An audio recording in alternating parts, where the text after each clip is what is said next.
everyone and Vanakkam to everybody. I am Prasanjit Rathore, co-founder of the Binding Bharat initiative. And it is indeed with great pleasure, honor and joy that I welcome you all to our session that is Indo-Bharat Sri Lanka bilateral state. In tune with our neighborhood first policy, we have chosen Sri Lanka as a partner country, a country with which we have shared 2,500 years of history since the time of Ashoka. In recent times, both nations have maintained very close ties, be in the area of maritime cooperation or in the field of security architecture. The growing economic integration and the cooperation in SAARC is worth mentioning. The Ramayana link is also a symbol of shared cultural history, and the Ram Setu in particular connects two nations, both geographically and metaphorically. And to discuss all of this, we are extremely honored to have an esteemed panel of guests with us. Let me introduce them to all of you. We are very privileged to have Mr. Ranil Wickremesinghe, ex-Prime Minister of Sri Lanka. Sir's contribution to the development of Sri Lanka is widely acknowledged. During Sir's time, bilateral relations between the two countries were at its peak. Sir's two historic visits in the recent years bolstered the bilateral ties. Thank you, sir, for joining us. It's a pleasure. From India, we are proud to have Shri Suresh Prabhuji. He is currently Member of Parliament and India's Sherpa to the G20. Sir held important portfolios in the Government of India, such as Railways, Commerce, and Civil Aviation. Sir is also a CA by profession. Thank you, sir, for joining us. We are very delighted. We also have with us Professor N.K. Kakkar, former President of the Delhi University Teachers Association, former Director General of the Maharaja Agri Singh Institute of Management. From Sri Lanka, we are joined by Mr. George Cook, Deputy Director of the Bandaranaike Center for International Studies. We also are joined by Professor Simrat Kalhon, HOD Geography, Punjab University. Other dignitaries who are joining us are Mr. Ashok Kumar Kant, Chief of Ramayana Research Team, Sri Lanka, Dr. V.S. Negi, Associate Professor of Geography at Delhi University, Dr. Anurag Sharma, Assistant Professor at the Delhi University, Ms. Mahisha Balraj, Attorney at Law, Supreme Court of Sri Lanka, and co-founder of the Hashtag Generation. Dr. Shakti De Selva, Assistant Lecturer at the Colombo University. Now, I would like to invite our convener and founder, Mrs. Kanupriya Jaju, to throw some light on what Binding Bharat is all about. Kanupriya is a political analyst, international relations and diplomacy expert who holds a master's in the domain as well. She is a human rights and youth activist also. Over to you, Kanupriya. Thank you, Rathore. As we join together in the post-corona physical distancing conference, a new century, a new millennium knocks on our doors. I welcome all of you in today's session and also our special guest from Sri Lanka. 70 years of our independence have gone by, and yet I have pride as well as regret. Pride because we have successfully retained our sovereignty and made our democracy stronger. And regret because the curse of poverty, unemployment, discrimination, and terrorism is not eradicated. Well, you see, in today's world, we are witnessing a constant rise in geopolitical tensions and increasing threats to sovereignty, democracy, and human rights. We feel it is important to go beyond borders, ideologically, and try to realize the idea of Vasudhaiv Kutumbakam. Whole world is one family, one nation, one home in its true sense. At a time when individual existence is hardly appreciated and states are getting unendingly greedy for power, we talk about winning hearts. We talk about reaching out to each other. We talk about hearing each other out. We talk of binding hearts, binding Bharat. Throughout the history, the human voice has always been a powerful weapon for change. As we approach a new millennium, future beckons us.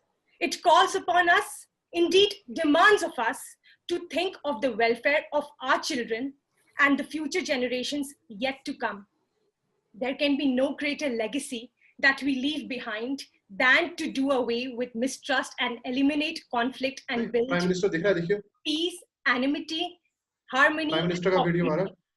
I'm confident that through our combined efforts, we will succeed in doing so, no matter how hard we have to work in achieving it.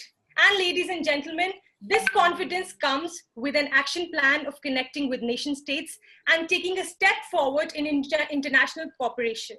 The very first of its kind bilateral meet is organized today by Binding Bharat team with India and Sri Lanka as participating nations. It is with great pleasure and deep sense of honor that I address you all today. Speaking in front of this, which comprises of two very great statesmen, Honorable Ranil Wickremesinghe and Honorable Suresh Prabhuji, our esteemed panelists and all of the participants and friends, I'm obliged and honored, and I don't even have enough words to thank you all for being a part of the change which I and we as Binding team together dream to bring in the world. Today, the whole world is doomed by an invisible enemy. We will succeed in fighting the pandemic and overcoming it. Sarve bhavantu sikhina, sarve santu niramaya.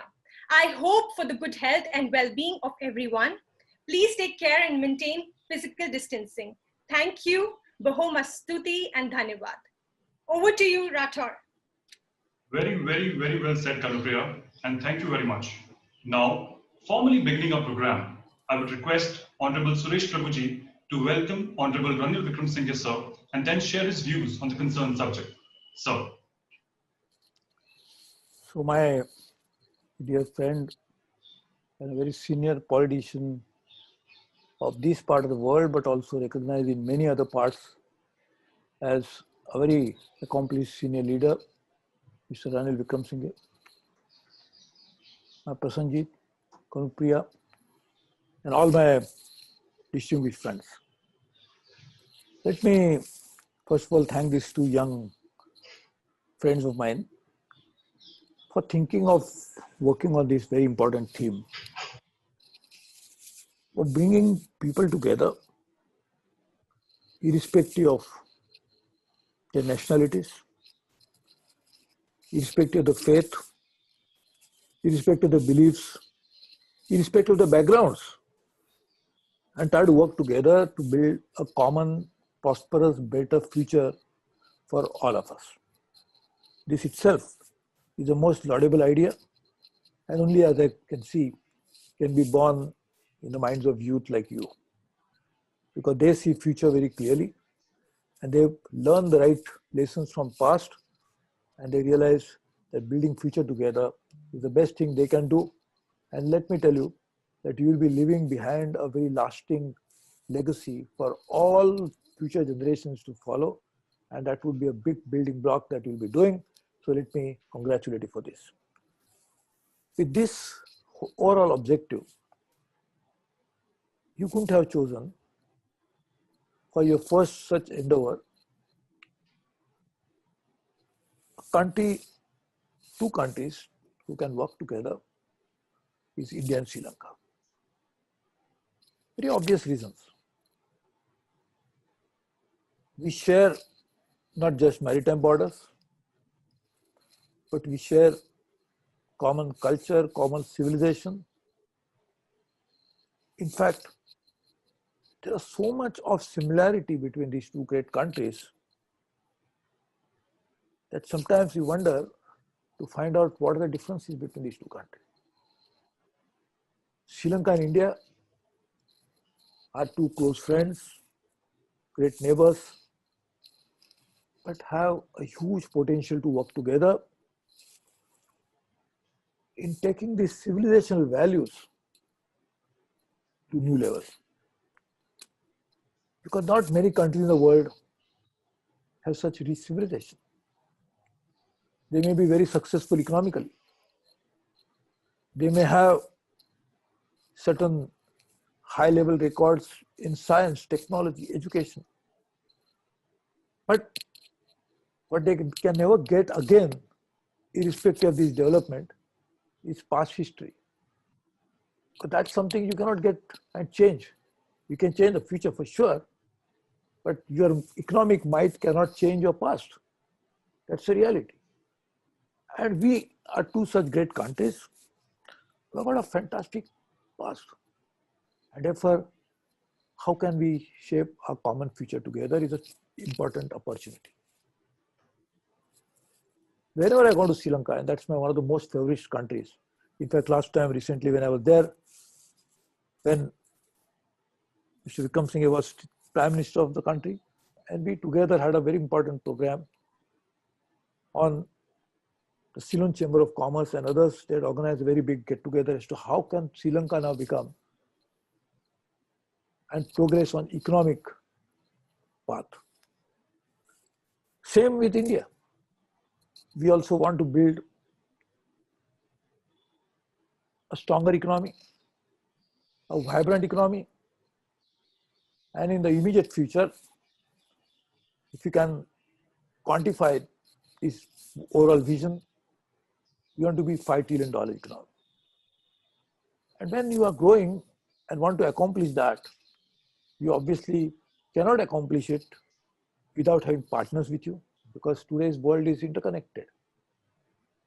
It's already interdependent. And therefore, making India and Sri Lanka grow together will benefit both the countries at the same time.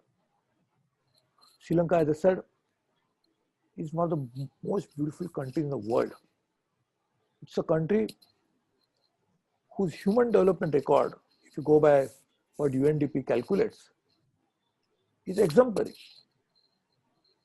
And they had difficulties. They had to fight wars. They had different challenges in the past. But despite that, their social development was a commendable exercise.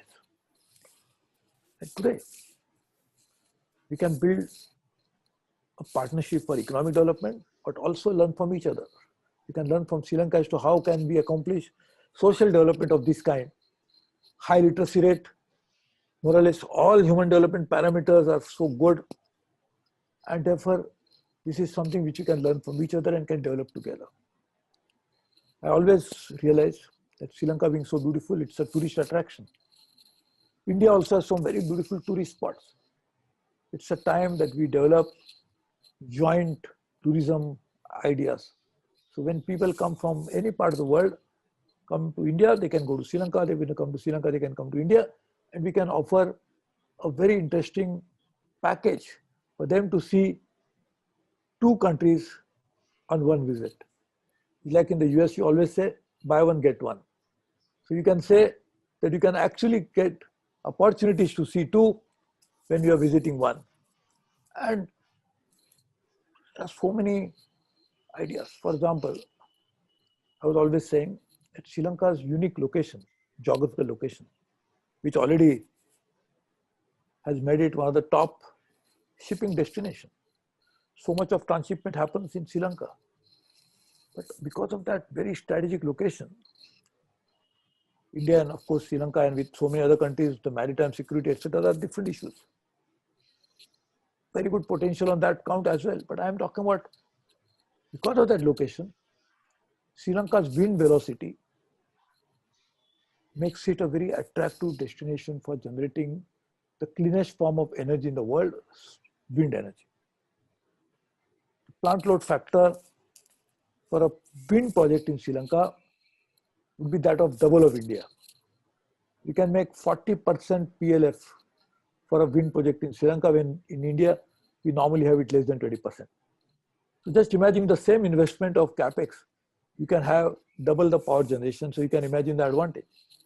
And being the cleanest power and renewable power, you can always harness it there and sell it to countries which need it. And which country in the world can, I had said before, the wind is such that when it blows, it goes. So you cannot get it back. Like I said, you cannot change the past. Same day, you cannot get that wind which has already gone to come back again. But we are not losing by generating electricity because some more wind is coming. The following hour, following day, following month, following years. So you can actually generate something which can give huge royalty from India to Sri Lanka, in which Sri Lanka can benefit, India can benefit, and we can develop a joint project which can bring in peace and prosperity for both the countries in the world.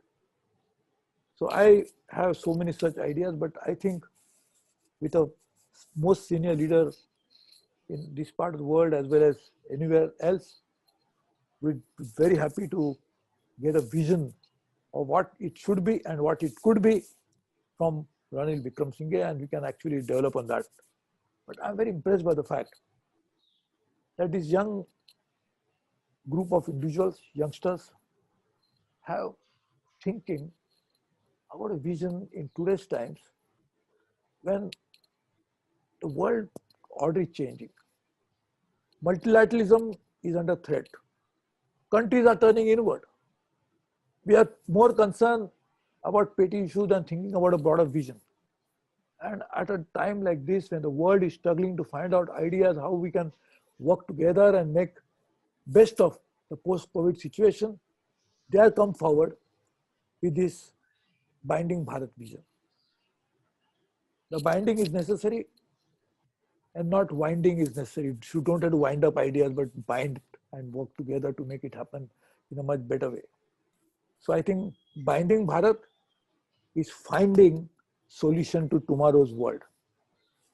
This is going to help us in ensuring that the situation may be challenging today, but there is not just a silver lining, but there is also golden lining probably to this dark cloud that is surrounding us. Therefore, look at that part of the cloud rather than just getting overawed by the darkness that surrounds us today in this COVID situation. So let's come out of it and try to think for the better part of what we can do together. So thank you very much. Once again, congratulations to young girls and young boys of today who are going to be the leaders of tomorrow. So after a few years, if I would be invited to speak, I'll have to keep saying that thanks to this great vision of these great young minds, we are now in a much better world than what it was when I first came and addressed this forum. So congratulations to once again. Let me once again thank my dear friend and a great leader, Mr. Ranil Wickremesinghe, for joining this program.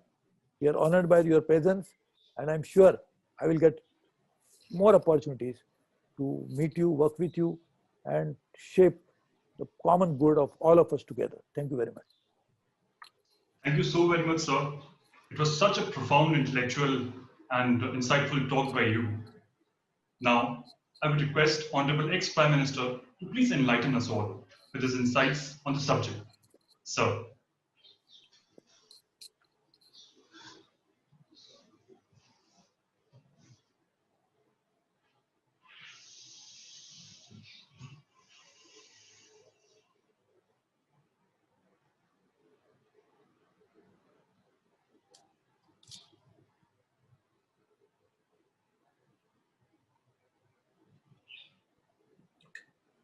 Do you hear me?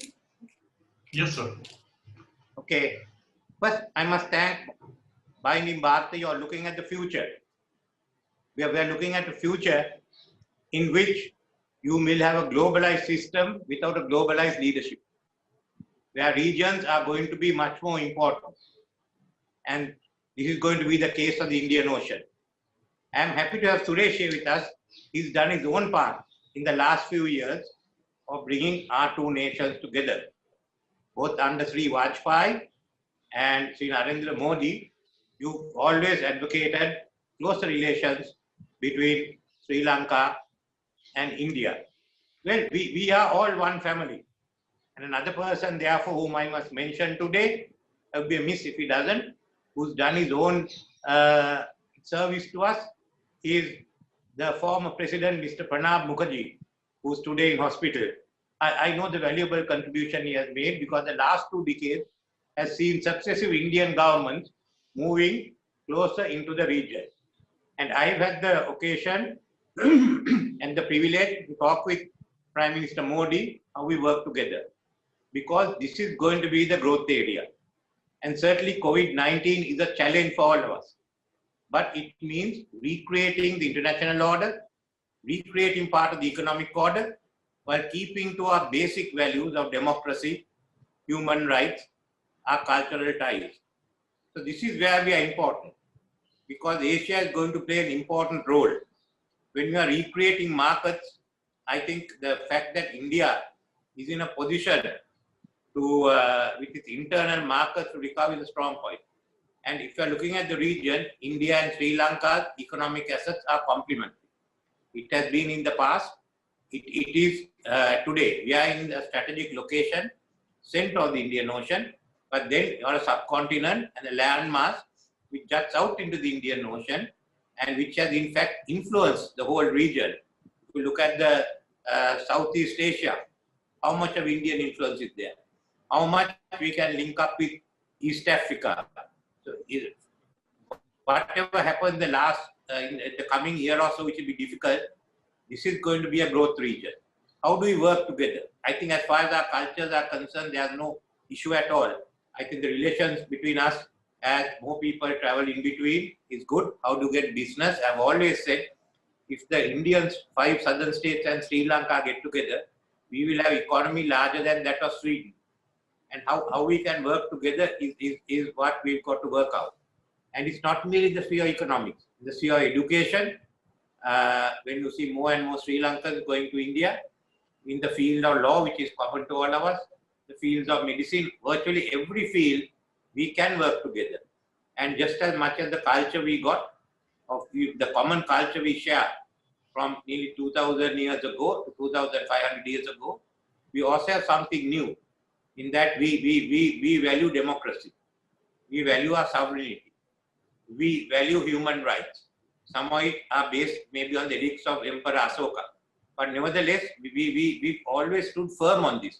And there's much that we can do working together to spread that message to other parts of Asia. But just as much as Sri Lanka and India work together, we have also got to reach and see how we merge ourselves with the rest of Asia, with the new developments that are coming in East Asia, Southeast Asia, with the RCEP, the Regional Comprehensive Economic Partnership. How are we going to fit ourselves? How do we work with each other? How does BIMSTEC work? How does South Asia work? So these are the issues, both on people-to-people level, as well as government-to-government level, and the third one, economy-to-economy level. I think that I put that in shortly because I see a lot of young professionals. It's their generation that are to take over and let them make their contribution and ask us the questions. Thank you. Thank you very much, sir. Thank you very, very, very much. I feel extremely honored to hear such intellectual ideas from respected sir. I request our co-founder, Mr. Harmanjot Singh Gill, who is a well-known lawyer from Chandigarh, to deliver a vote of thanks to both the dignitaries. Harman. Thank you, Rathod. On the behalf of Team Binding Bharat, I extend my warm greetings to Honorable former Prime Minister, sir, and Honorable Member Parliament. Sir, your words were like shower of wisdom on us. Your presence was enlightening, and all what you said really resembled what we aspire to achieve. My friends from Sri Lanka keep on telling me about your able leadership, sir. How prosperous you made your nation. It is truly remarkable. I also had the honor to meeting Honorable former Prime Minister when we visited his house during SWI 30 Ship for World Youth Program back in 2017. That meeting left me a huge impact on me. We all in India are equally aware of Honorable Member Parliament's contribution in nation building. The common man on road still misses the people's railway minister. Thank you, sirs, for taking time for us. We fall short of words to express our gratitude and respect to both of you. Thank you. Well said, Harman. Well said. So we understand that you both have time constraints and that you committed for this much time only. But at the end, I would say that it was such a pleasure to hear two gentlemen of your stature speak. For youngsters like us, your words really mean wisdom. And this is going to stay with us for times to come. We're really, really, really thankful to you, sir. Thank you very much and very, very warm regards, sir. Thank you. Thank you.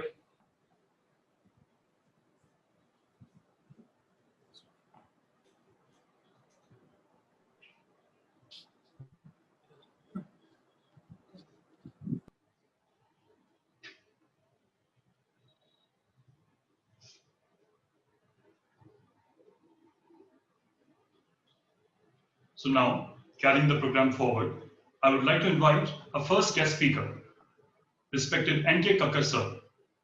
Sir.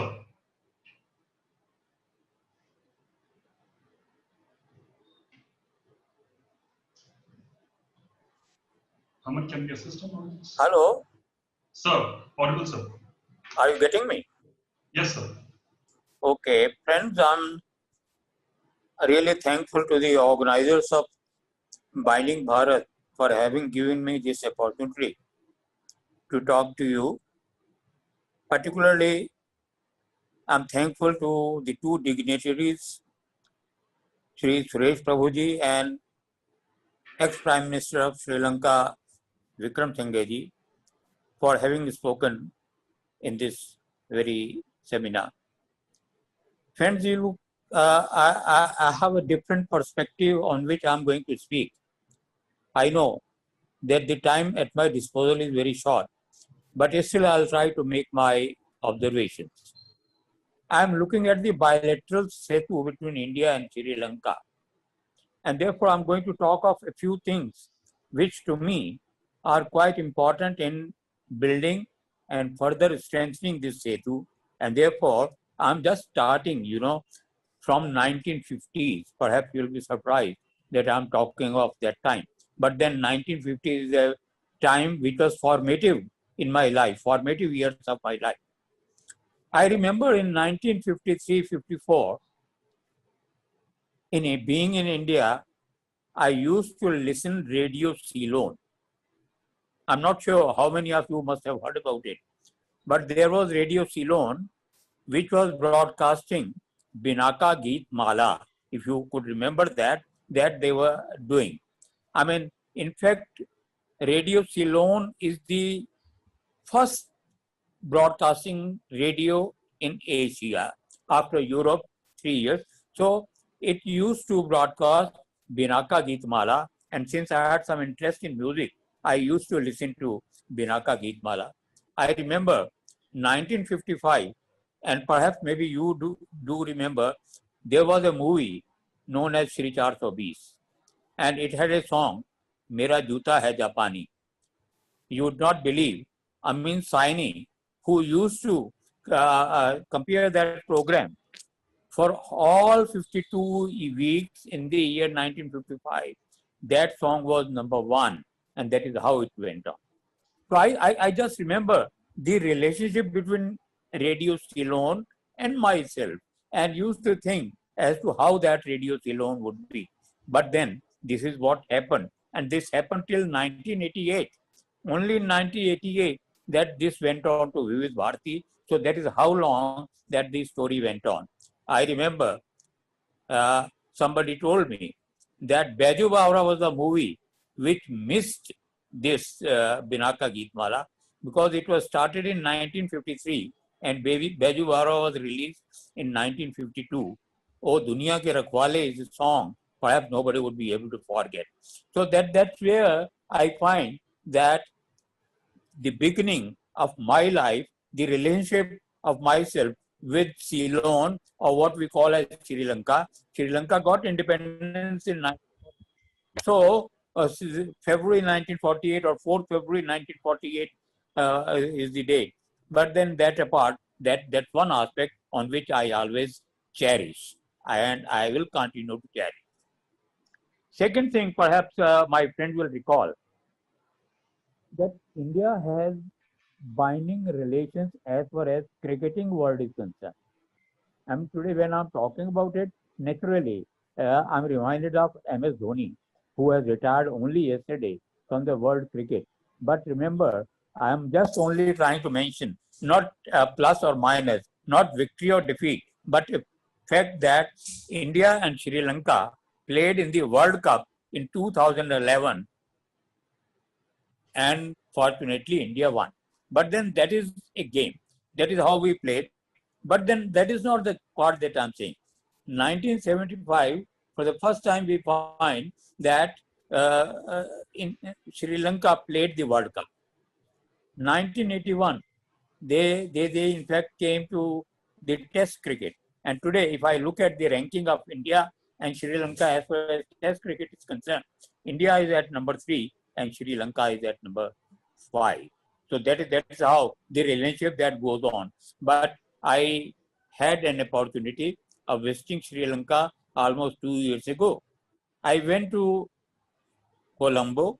From Colombo to Bentota. From Bentota, I went to Gale. You would perhaps be surprised, why did I go to Gale? Because Gale International Cricket Stadium is one of the most beautiful stadiums in the world. And therefore, I wanted to see that. And believe me, it was really wonderful. See on almost 3 sides of the stadium, or 2.5, 2/3 side, and that is how it is. But then, do we remember that India had the first wicket record of 413 runs against New Zealand for a long time, for about 55 years. But then Sri Lanka holds today the record for second wicket and third wicket in the Test cricket. So that is how the cricket and India are related. Sri Lanka and India are related. One more aspect that would be often said, IPL. Don't you remember that there are so many Sri Lankan players who are coming to India to play IPL? The last IPL, Lasith Malinga, Angelo Matthews, these are the two very popular names who were there. But when I was in Gale, when I went there, when I looked, somebody referred to me that Maila Jayawardene and Sangakkara perhaps belong to that particular place. So that is how the whole thing started, and I feel that cricket has been a binding force between the two countries, and this will remain as such. But then I cannot forget the democratic aspect of the two countries. We in India have democracy surviving for such a long time now. Since 1952, we have been having elections almost every time, and that is the case with Sri Lanka also. Sri Lanka has two political parties, two important political parties. That is, we have Sri Lankan Freedom Party and United National Party. United National Party is the party to which Shri Wickremesinghe ji belongs to. Now, recall, November last year, our the president of Sri Lanka now, I'll just say, yeah, Gotabaya Rajapakse was elected in November 19, and only 25th of this month we have the elections to Parliament of Sri Lanka, and this Gotabaya party won 145 seats out of 225. I'm only trying to remind one thing. Democracy is one thing which can unite both of us. Democracy is one thing on which India and Sri Lanka can take laurels. This is what has been happening, and this will happen. And I hope if the two countries remain as friends, as far as this is concerned, this is just going to help them. But unfortunately, when I look to my neighbors, naturally, some sort of democracy we call the so-called democracy in our next neighbor, Pakistan. But then we have the other countries also, Afghanistan, China.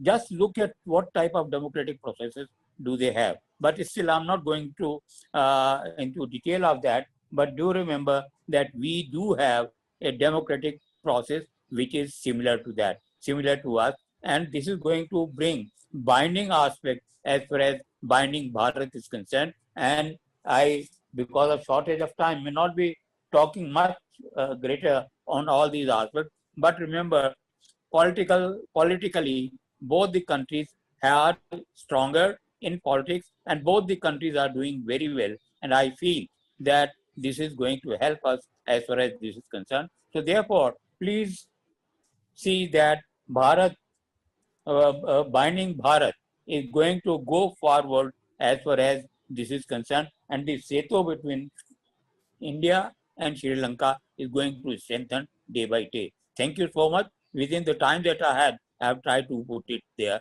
Thank you so much. Thank you very much, sir. Such beautiful stories and memories you have. Now, I would like to invite the next speaker, who is from Sri Lanka, George Cook, sir.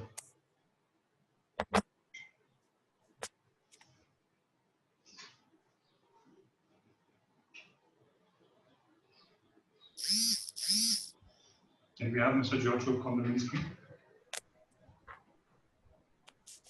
Okay, thank you. Thank you so very much to the organizers for the invitation extended, for allowing me to share my views on this particular platform and be a part of this discussion this evening. A very, very timely moment. India has just celebrated Independence Day. Sri Lanka has just completed a general election. One of the main platforms which has already been emphasized and discussed has been the historic connection based on religious diplomacy, or we'll talk about Buddhist diplomacy. And this is something that has cemented our two countries for centuries. This is something that has bound us together. We've had occasions on which relations have soared. We've had occasions on which relations have soured as well. Yet, one of the most fundamental factors that we've got to always bear in mind is that the strength of the foundation, irrespective of what happens, irrespective of developments that take place between our two countries, our geographic connection, our historic connection, our religious connection, our political connection, and very importantly, our economic connection binds us together as two inseparable countries in the context of South Asia. When it comes to foreign policy formulation in Sri Lanka, India remains a constant, a cornerstone, a key factor that is always taken on board, that is always borne in mind. Why is this? What would change? What has changed? Will it change? On the contrary, this is where, irrespective of which period of history we examine from independence onwards, irrespective of political party in office, irrespective of personality leading the country, Sri Lanka has remained a crucial factor, a country that we can never ignore, that we have to always bear in mind remains a key ally within the region, a country that comes to us on the first instance of a natural disaster, some kind of damage that may be caused within the country. One of the first responders is India, and India has proven that. This was even proven just last week with the conclusion of the election. The first international call emanated from Prime Minister Narendra Modi to Prime Minister Mahinda Rajapaksa. This goes to show the centrality of our relationship, and also the fact that whether it is in New Delhi or whether it is in Colombo, the strength, the importance of the relationship only continues to grow.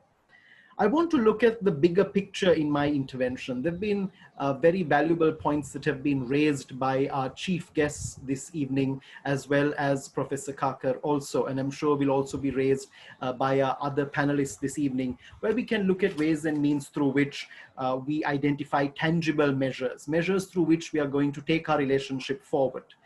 Frequent interactions at the summit level between the leadership of the two countries, between the legislatures of the two countries, between the judiciaries of the two countries, whether it be in the sporting arena, whether it be in whatever plethora of area of activity our two countries enjoy, greater connectivity. Our people have to meet, just like our leaders have to meet, so do our people. Suresh ji also mentioned the fact of tourism, using it. One destination and going to two countries, combining our policies, combining our approaches and policies, deepening of trade ties, widening of the economic connections that we enjoy. We have a free trade agreement which must be expanded that much further. We've got to understand the potential, not just of working with one state, two states, but across India. This is the enormity of the size of this country. This country possesses diversity, potential, progress, markets, opportunities for Sri Lanka. And from a Sri Lankan perspective, it's a country that is on a very important wicket at the moment, to use a cricketing term of Professor Kakar as well. Sri Lanka, India and Sri Lanka are on a very, very good wicket at this current stage, which needs to be taken note of, which needs to be enhanced that much further. Whether we look at widening our shipping connectivity, talking about the Indian Ocean, talking about the patrolling of the Indian Ocean, talking about revitalization of joint collaboration in the Indian Ocean, there is so much more that our two countries can do together. But whilst that remains a very important factor, which I know will be delved in much deeper today, I want to take the discussion on to another level. And that is look at not just Sri Lanka and India, but look at South Asia. Look at what we can do. Look at the potential that we possess. Look at what this century is. We're talking about the Asian century. We are 20 years into the 21st century. We are at a very, very important juncture. We've got to assert our position in the world as Asian countries. We have a South Asian identity. We need to also be mindful of the greater involvement of our country with the rest of Asia, irrespective of the part. South Asia has huge potential of working together, and this is something that came up just a few months ago. COVID brought with it a lot of problems, a lot of death, a lot of suffering to people. It brought about mental trauma. It brought about so many negative factors. But something very, very positive emanated in our region, and that was the virtual summit proposed and initiated by Prime Minister Modi. This platform, bringing leaders together, at least on the virtual level, was so very significant, was so very important, because it shows the potential we have. If we want to work together, we can work together, and we better work together.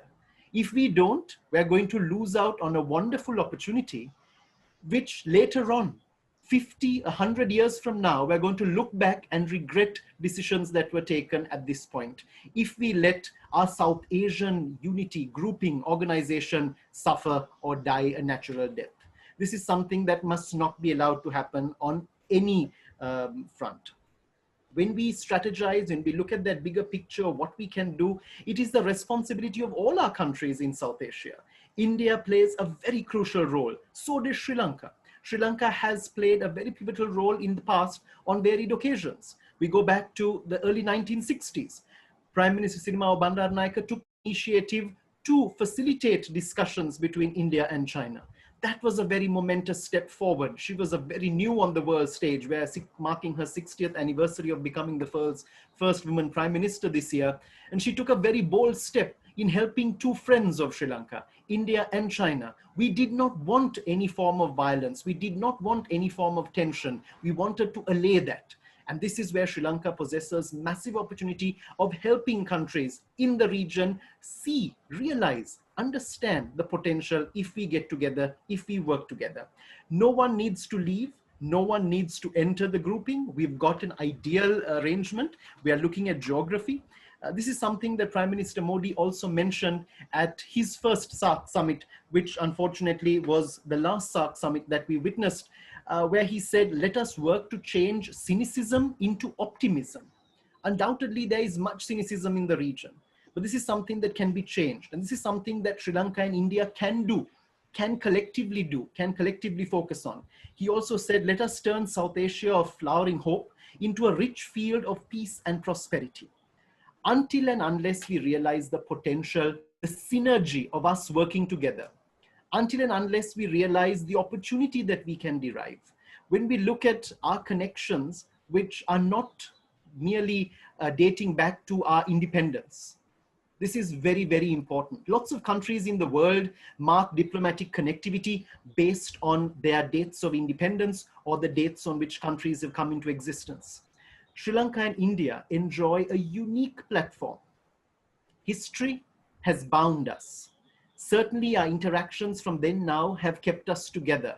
The future looks extremely positive, extremely progressive, if, only if we realize, if we grab the opportunity, if we strategize, if we look at the joint collaboration activity, only then are we going to realize the synergetic effect, impact of what we can do as two collective countries working in the context of South Asia. We've got to contribute towards the achievement of the Asian century. We've got to be stakeholders. We've got to lay claim to the Asian century. We've got to be participants. We've got to ride the wave. For countries to do that, we've got to put aside certain misgivings. We've got to put aside history. We've got to put aside the past. There are certain aspects which bedevil relations, but as Lakshman Kadirgama observed many, many years ago, and it was actually 20 years ago that he made the observation, when he talked about the region, when he talked about us coming together, and he said it has to happen, we will overcome the problems that beset us now. These are problems that bedevil relations among some of us. They are intractable, but not insoluble. There is a vast reservoir of goodwill among all the people of our region, which in time will propel the member states concerned to get together, to bury their differences and move SAARC along. It is now our responsibility to keep SAARC alive. It's very important for us to get involved in regional groupings within the context of the larger part of Asia, whether it's in BIMSTEC. There's huge opportunity. BIMSTEC is connecting South Asia and the ASEAN region. Wonderful platform, wonderful opportunities can be derived from such interaction and engagement. But what we've got to realize, and what we realized with COVID, was the importance of our neighborhood. You and I can change our neighborhoods. We can change houses. We can change areas in which we live. Countries can't do that.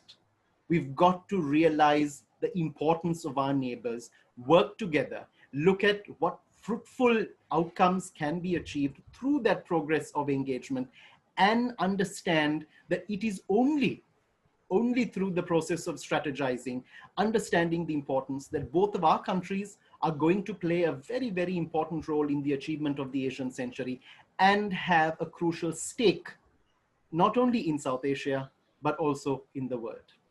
Thank you. Well, sir, that was such an intellectual talk by you, and we had a great learning as well. And the references you made, they were wonderful. Thank you very much, sir. Now, I would like to call our next speaker.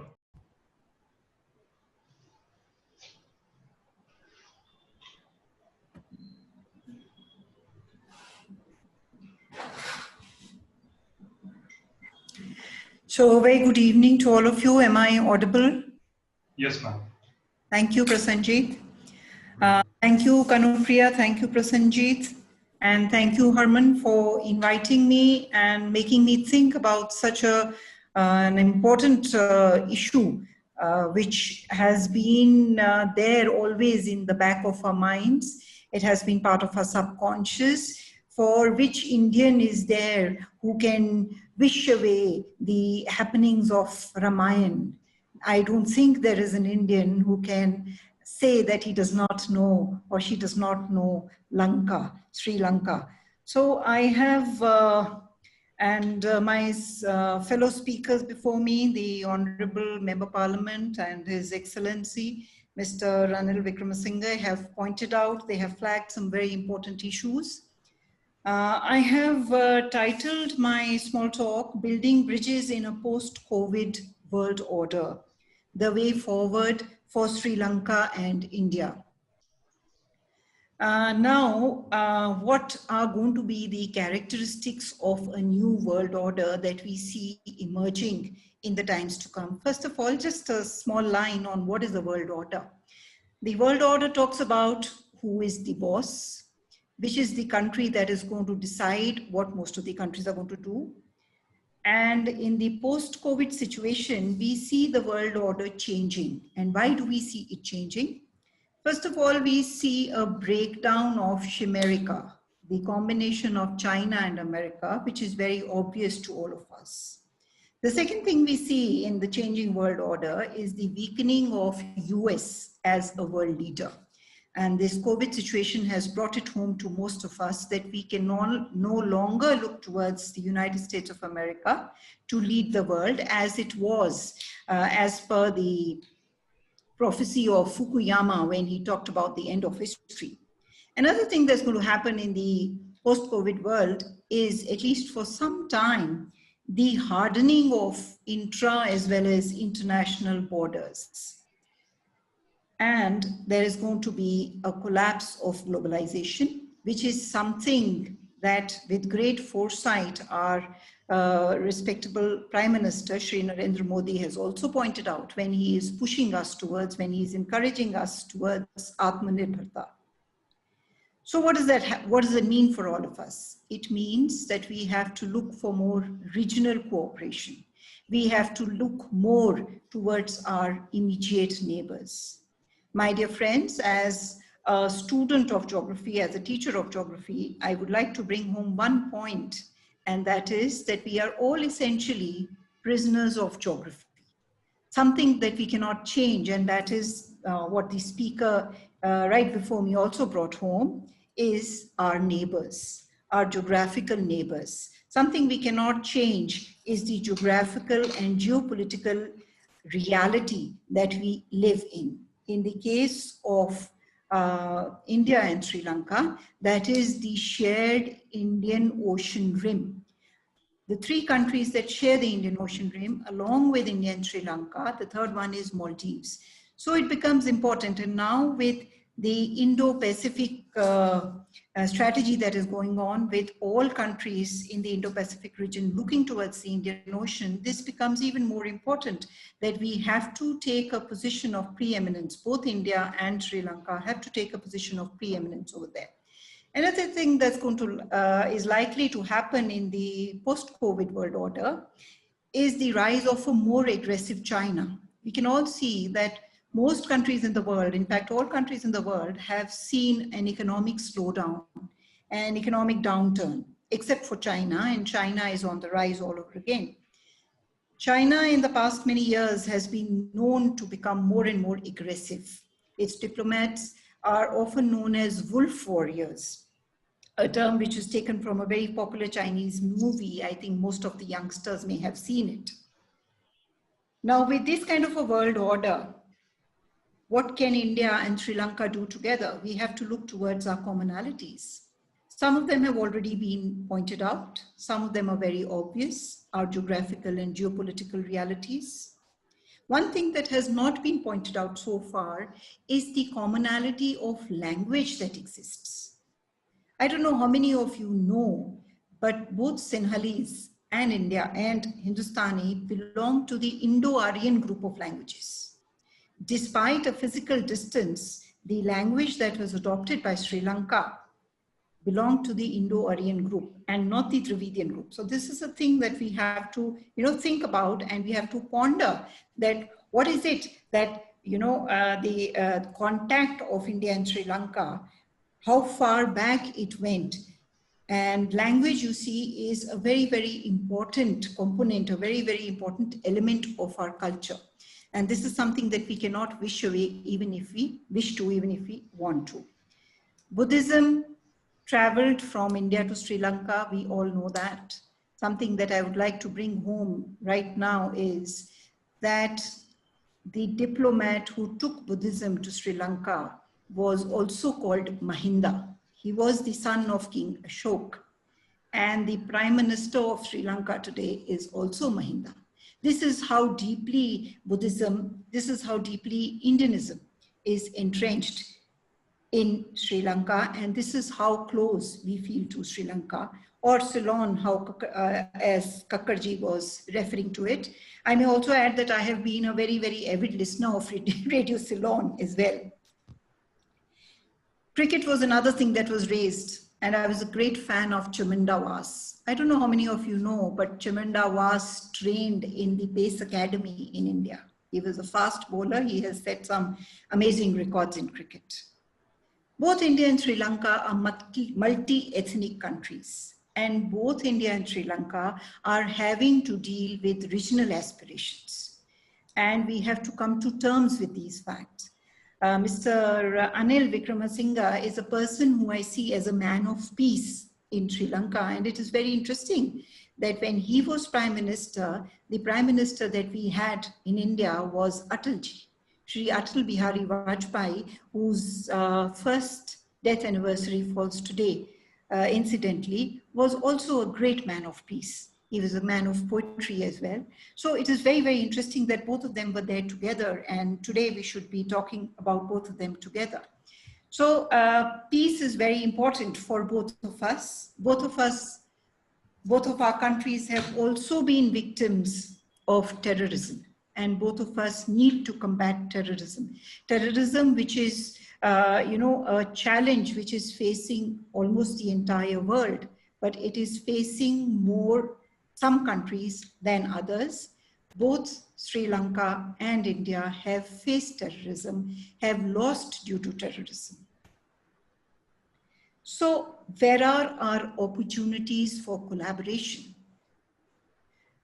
Most of my previous speakers have flagged most of these as well. So I will also just very briefly talk about it and give some more time to the speakers that follow. There is economic collaboration, of course. India is a huge market for Sri Lanka. But more than that, as an educator, I think the field of education offers immense possibilities. It offers immense opportunities. And I remember in the early 1990s, when I was a student in Punjab University, we had a number of students from Sri Lanka. It is sad that this has stopped. I mean, the number of students coming from Sri Lanka has petered out. Maybe they are going to other universities. Maybe Punjab University is not fortunate. But I do remember that we had some very good ties with them. They were very, we had some very fond memories with them. And I also share fond memories with some of them who were my hostel mates, in fact. So the recipes we exchanged, the geographical backgrounds and the barriers that we overcame at that point of time, I still hold those very, very dear to me. Now, the situation being what it is in Sri Lanka, I think India should and has a major role to play in bringing peace and prosperity to Sri Lanka.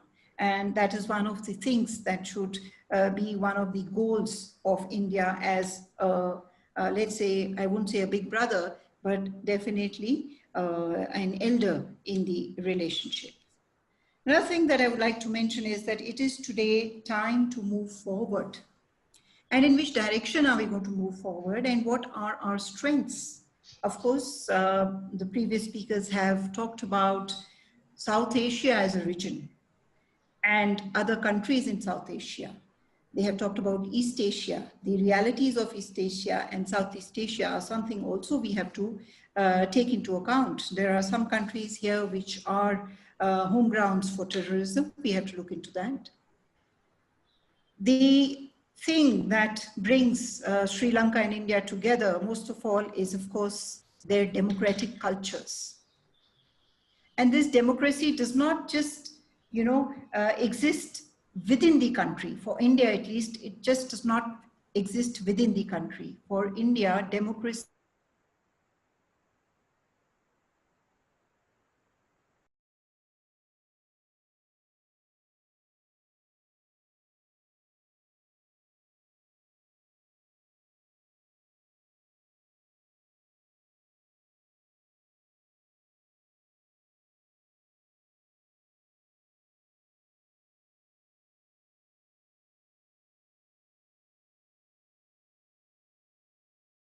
poets, it says, Hum ke tehre ajnabi itni madaraton ke baad.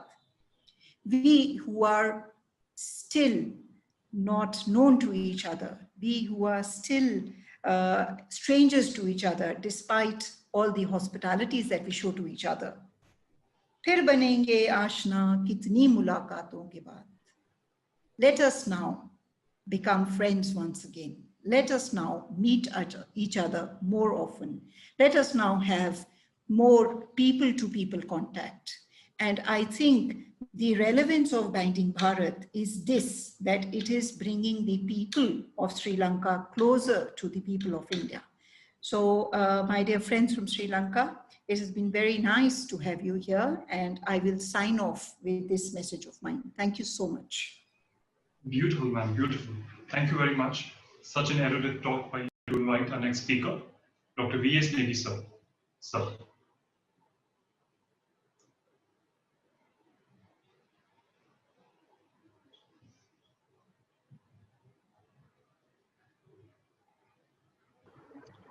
Good evening, friends.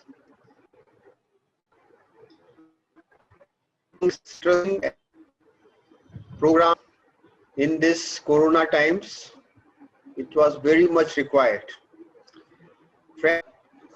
As far as geography and politics are concerned in the region, it is important to learn that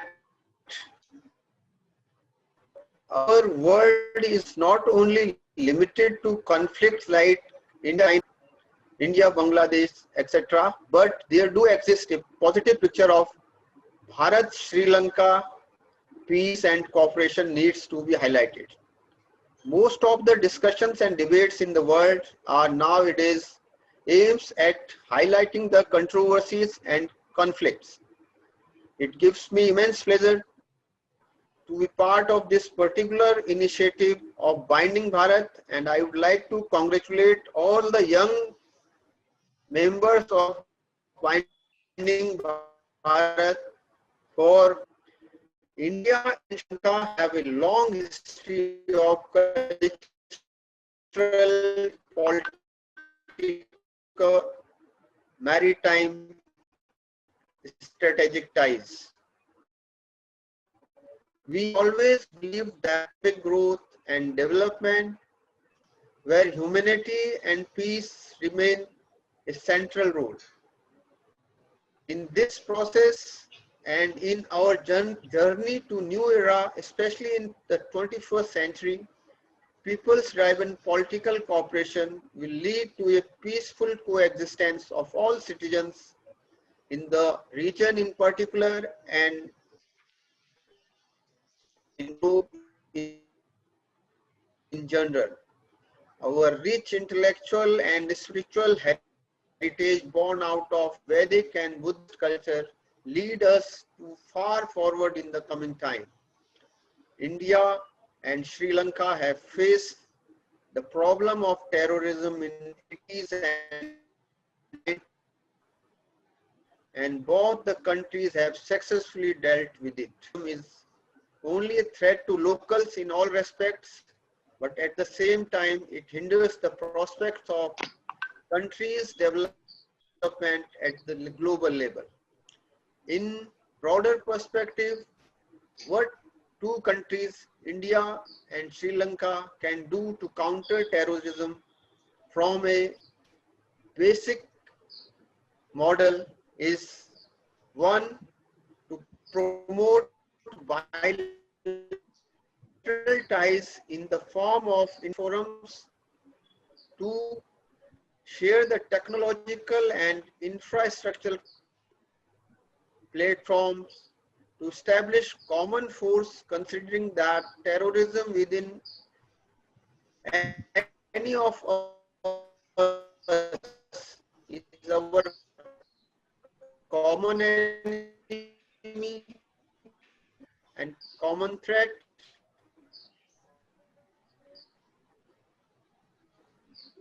Third, working out a plan, a roadmap where adopting in any action of war will be removed. A basic call terrorism.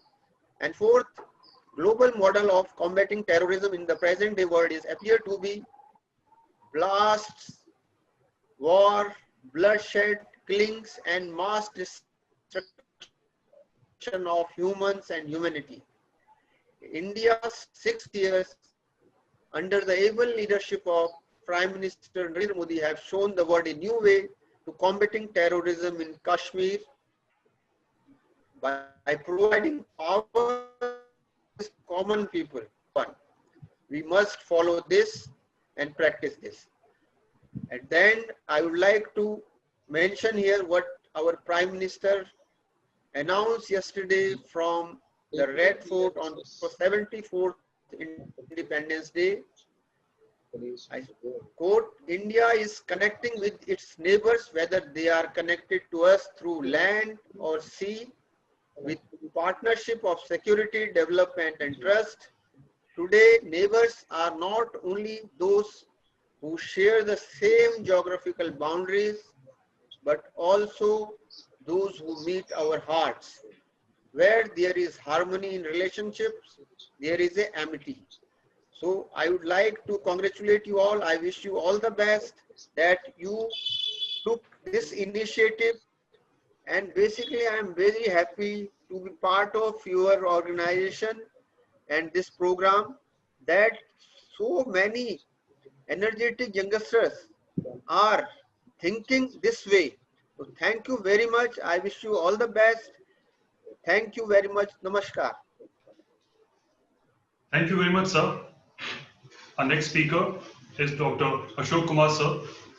Before I invite him, I would like to tell our viewers, respected Ashok Kumar, sir. Sir.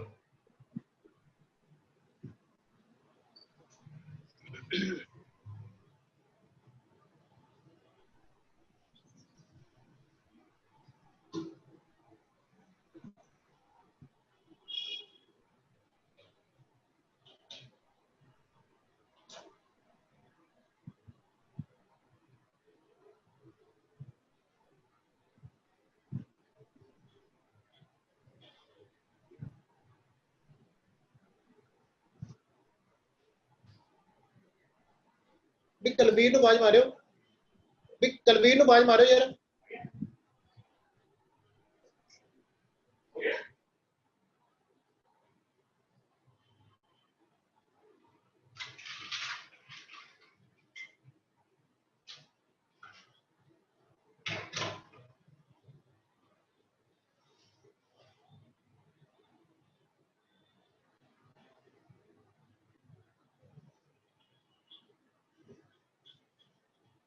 Okay, I think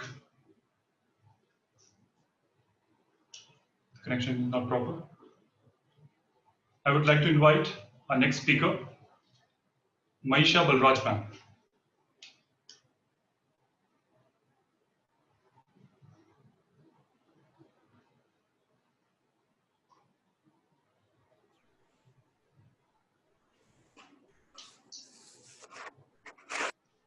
I would like to thank the organizers Binding Bharat and Rathor and Karipriya for bringing us together.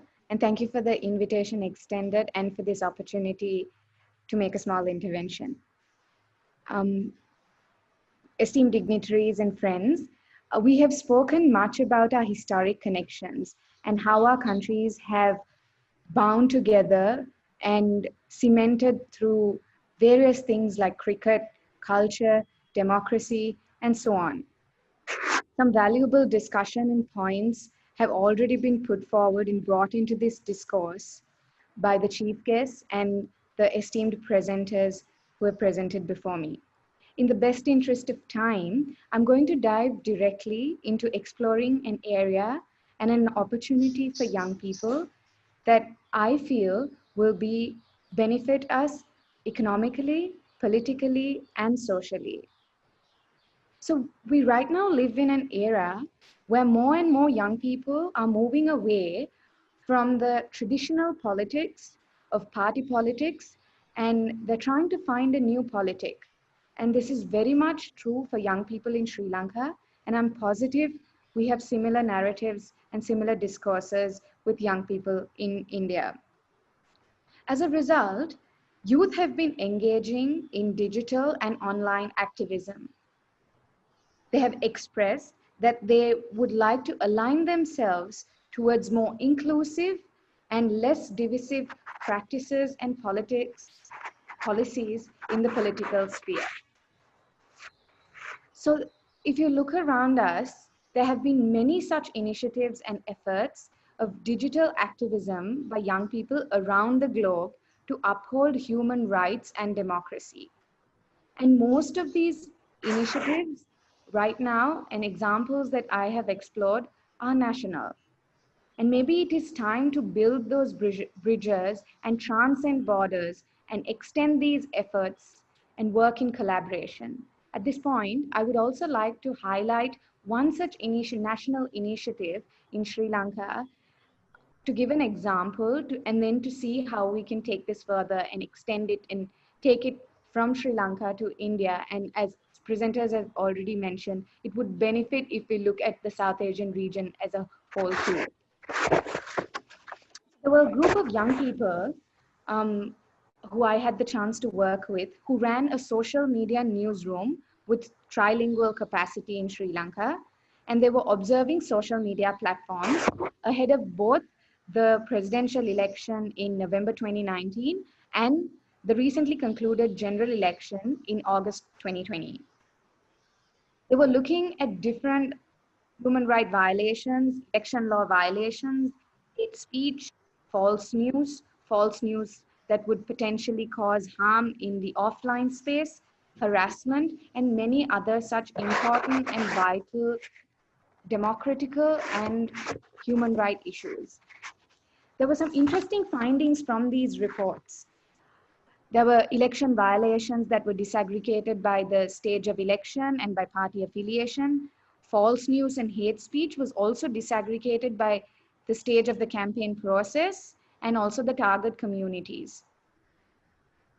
It was an interesting collaboration in this initiative because there was a chance to work directly with the Elections Commission of Sri Lanka and also Facebook. And there was a real-time dashboard where the reporting was done every hour directly to Facebook and Elections Commission. So during these periods, there was an average of 43% takedown of content that was reported as harmful by Facebook. And there's also statistics to show that there was a 24.41% response rate by Facebook of taking down content within 12 hours of reporting. So a similar exercise was also carried during the COVID-19 pandemic, looking at harmful content, looking at human rights issues and violations. What is unique about today's discussion is that we can actually take these initiatives that are done in countries across our borders, and these are opportunities that we can look to work with young people in India, because there is, as we've already discussed, there is so much in common between us. There are so much commonalities, and a presenter before me also mentioned about the commonalities in languages. And because of this unique opportunity, the geopolitical context and the political realities of our country, this online activism and the digital activism is an area that we can further explore, further collaborate, and it's an endless opportunity. It's a field of endless opportunities.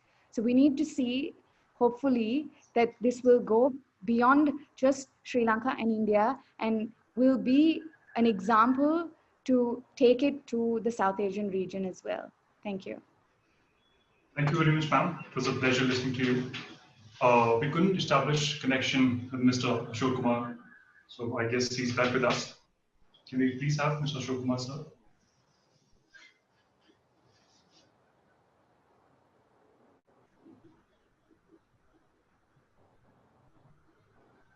Sir.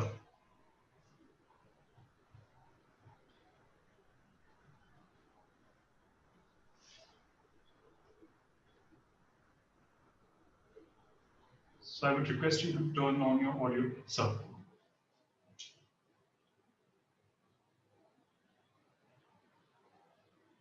Hello. Sir, audible, sir. Yes, good evening, sir. How are you? Very fine, sir. Sir. Yes, sir. So your talk on the Ram Setu. Yes, we are talking about Ram Setu. So you did exemplary work on that. We would like to hear your contribution and whatever you did in the field. Yes, I am last 17 to 18 years. I am researching regarding this Ramayana. So I found this is a very important place in both countries, India and Sri Lanka.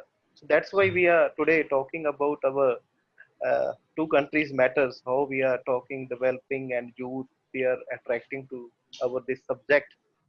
So I found there and I will start my journey with the ZTV, you know. So from Rameshwaram, Dhanushkoti and Pampavan. Then after that, deep sea, we are crossed with boats and up to Talai, Mannar and Ketu. There is the 6 village in the entire Ram Setu. So that is the most important place we can say in the world. The both community in Buddhist community and Hindu community, both sides, you know. So that is the biggest peak point in Ramayana period and Mahabharata period, after that Buddha period, because Lord Buddha also visit 3 times in Sri Lanka. And Mahabharata, there returns in Mahabharata Shloka. There is a Bhim son, Gatochgach, also he visit with the Ram Setu, with the Sahadev, Pandav Putra. So this is the Ramayana period. We are crossed the all Vanar Sena with the Ram Setu, and after that Buddha period, Lord Buddha also crossed with the Ram Setu, and after that one Muslim leader also crossed with this Ram Setu called Adam. So that's why a lot of peoples, they are talking about Adam Bridge. So that is the Adam Bridge, also called similar with Ram Setu, Nala Setu, And after that, after 500 years and 510 510 years back, Guru Nanak ji also visited with this Ram Setu. So that is the main, actually, with the connection with both countries. So we have found near about 6 pillars inside the sea, and some people are believing there is a floating stone bridge. But in the science, and we have a lot of research done, the marines, engineers, and scientists, people also involved with this one. And we found there is a 4 or 5 types of material using in this entire Ram Setu. So though that is the fact, because some people, youth peoples are not believe like that. Ram Setu have millions years ago and 1,000 years ago. How this can happen? So that period and Ramayana period, because a lot of people in Sir.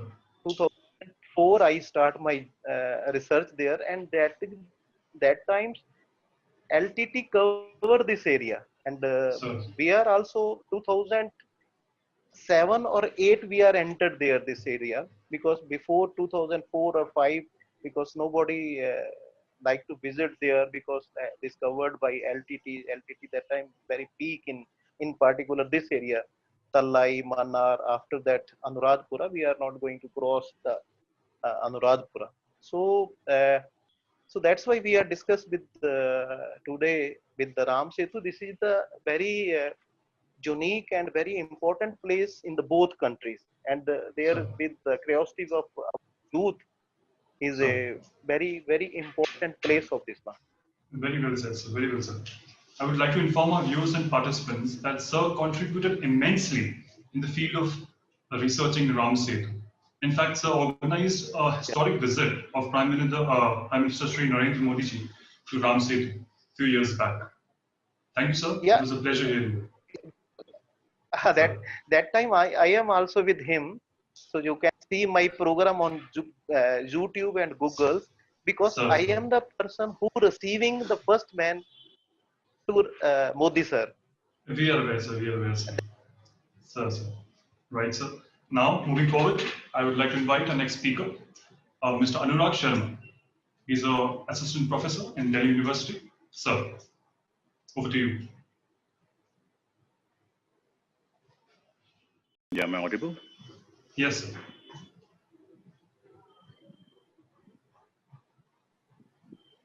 Thanks, Prasanna. Yes, sir, you're audible. Thanks to team Binding Bharat for organizing such an exceptional talk, and also thanks them for inviting me to this conference. As many of the speakers have expressed their views clearly and with a positive spirit, I would also like to take this torch ahead. And as my profession and basic education is, I would like to touch base upon some of the basic areas of commerce and economy, and it also leave a scope open for further discussion and conferences like this. To start with, I would like to say Sri Lanka has braved many adversities in the recent past and came up as an undisputed champion in various areas of cooperation with India. And as they say, a new dawn whenever comes, it brings great opportunities for development. I still remember Ranil ji's visit to India in September 2015, his first overseas visit after being appointed as the Prime Minister. And that was a very positive move towards India, which brings in new hopes in the political and diplomatic relations between the two nations. Sri Lanka has long been a priority destination for direct investment from India. And also in SAARC, Sri Lanka is one of India's largest trading partners. And nonetheless to say, trade between the two countries grew particularly after the India-Sri Lanka Free Trade Agreement,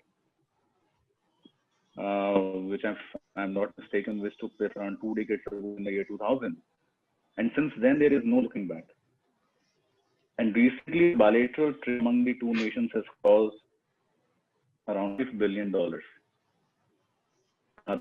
Both shares many other platforms, and SAARC, South Asian Cooperation Program, South Asian Economic Union, and BIMSTEC are noteworthy among them. India is also one of the largest investors in Sri Lanka, with cumulative investments of around $1.5 billion as per the recent data. Indians are there in Sri Lanka, not in very large number, but around 14,000 odd numbers expatriates are living in Sri Lanka and are very well placed.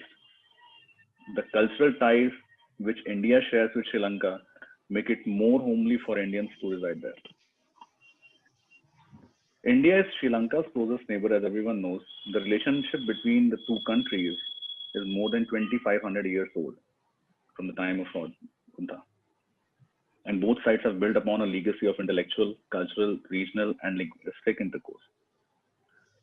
During the ages, both the nations have seen many ups and downs in their relations, and I have no grudges to say that India, I will again repeat, I have no grudges to say that India, whenever needed, supported Sri Lanka with all the possible resources and power, whether it be the civilian war or it be the LTT or whatever.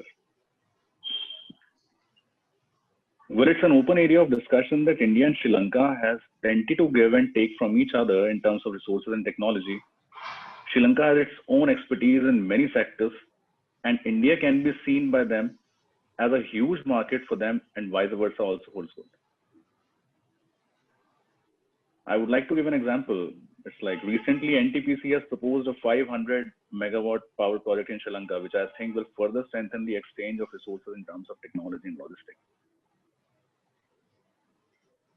I would specifically like to touch base because we are in this COVID-19 pandemic, and I was of the opinion that without touching this point and without going into deep into this thing, our conference and discussion will not hold good. I would especially like to touch base upon the recent challenge that the whole world is facing, is COVID-19 pandemic. The reasons are many to blame a specific region of the world for this unprecedented situation. But having said that, it has also given an opportunity to both the countries and world at large to make some major changes in their diplomatic and regional policies. Time and again, the cordial relations between India and Sri Lanka are hampered by them. I'm expecting that everybody is getting where am I pointing out. But with our cultural and diplomatic integration, we both have braved these situations. The aggressiveness that China has shown during this time is not a thing which is to be told, as everyone has experienced their practices with naked eyes. There is also an opportunity lies to relate the fragmented area and outshine in the Southeast Asia. The demography that both the nations enjoy is something which one can find almost everything in nature's beauty here, and now is the time to manage these in such a coordinated manner which can make them become self-reliant. And recently, during this launch, our Prime Minister also emphasized a lot on the Atmanirbharta, which is self-reliance. The geographical location of both the countries are favoring them in all these spheres. Tourism can be taken as another aspect for their development. As both the countries share Indian Ocean along with only Maldives, there is a huge scope of maritime progress as well. Areas are many, but I am just pointing out some of the areas in which we still need to do a lot. And there is ample scope which is available. In the sphere of mutual cooperation, I would specifically like to point out the initiatives which the governments are taking to promote harmony among them. That may be the organization of the International Yoga Day, wherein the political leaders of both the countries are promoting this in their own space. Even I had an opportunity to watch the president organizing the International Yoga Day in Sri Lanka, along with around 2,000 people doing yoga on that very day. The settlement of civil war in China and the LTT, both India and Sri Lanka are very much affected by terrorism. Both the nations now enjoy cordial relations on many fronts now, but still the scope is very much open, wherein the organizations such as Binding Bharat, including me, can do a lot. And as Suresh sir and the Ranil sir just said, the torch bearers are always the young generation, and whatever Kanupriya, Prasanna and everybody is doing, there is a lot of, and it can be done. And well, as the time is limited, and by saying all this, still there is a lot of scope and space left which needs to be filled. And I personally believe that the initiatives taken by Binding Bharat, with their enthusiastic and positive approach, the time is not too far when India and Sri Lanka together, I will specifically repeat, the time is not too far when India and Sri Lanka together will play a leading role in the world accord. Finally, I also thank and appreciate my co-panelists from India and Sri Lanka for the valuable insights on the progress of India and Sri Lanka. Hoping to have such conferences in future again. Thank you. Such a wonderful talk, sir. It's always a pleasure to hear you out. Now, moving forward, I would like to invite the next speaker, Mr. Shakti De Selva from Sri Lanka. Sir. Thank you. I believe everyone can hear me.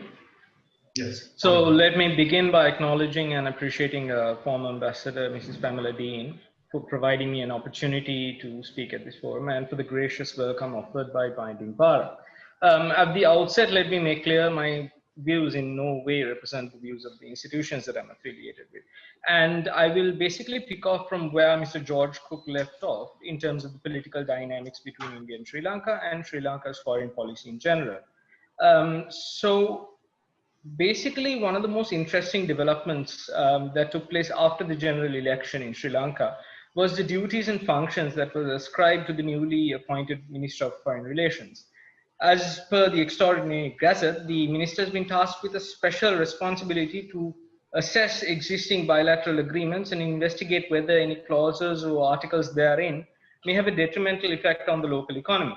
Now, this special responsibility is noteworthy owing to the fact that it was not previously assigned to the Minister of Foreign Relations in past regimes.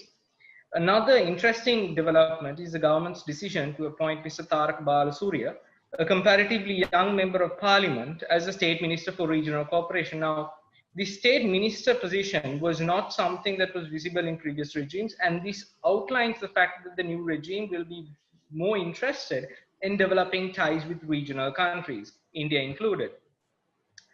The decision to select Mr. Balasurya is also important owing to the fact that his predominant concerns, as evaluated by his speeches in Parliament, are on topics related to economics and finance. As a State Minister for Regional Cooperation, his duties include strong economic and trade ties with Asian nations and strengthening Sri Lanka's bonds with the SAARC and BIMSTEC nations. Now, this is explicitly outlined in the Extraordinary Gazette. Now, another reshuffling of import is the appointment of retired Admiral Professor Jayannath Kolambeke as the Secretary to the Ministry of Foreign Relations, post that tended to be held by career diplomats.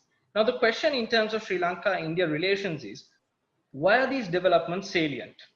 What signals has the Gotabaya Rajapaksa regime sent by introducing new portfolios, delegating special responsibilities, and appointing a former admiral to the position of the Secretary of Ministry of Foreign Relations? Firstly, one can assume that there will be a reinvigorated emphasis on strengthening ties with India and other neighboring states.